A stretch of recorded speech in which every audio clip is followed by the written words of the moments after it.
What's up, everyone? Welcome to Program Your Remote. Today we're going to take a look at how to change the battery in this Volvo remote key fob. So the first thing we need to do in order to access the battery is remove this emergency key that's in the bottom of the fob. That's done by pressing this release on the back, and then the key will slide out like that. And we can just set that to the side. And we're going to grab a small flathead screwdriver.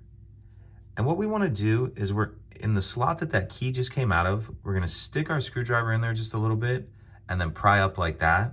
And as we do that, it's going to pop the back of the fob up.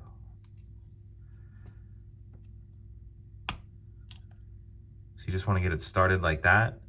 And then after it's started, you can kind of come over here and get on the edge of it like that. And then go ahead and pull this part out. And the batteries will be in the back of the case, but sometimes they kind of fall out as these ones did rather. And these are going to take two CR2430 batteries. And these ones actually don't need to be changed, but we're just going to kind of go through it.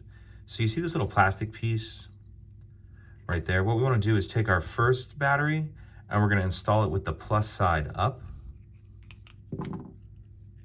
Like that. Then we'll kind of put that little plastic piece down. And this one we're going to install with the plus side down. Like that.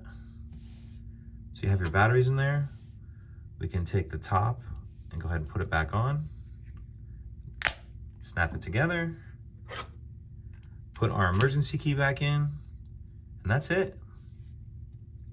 If you have any questions, please let me know. If you could take a second to like and subscribe, it helps us out, and I'd appreciate it.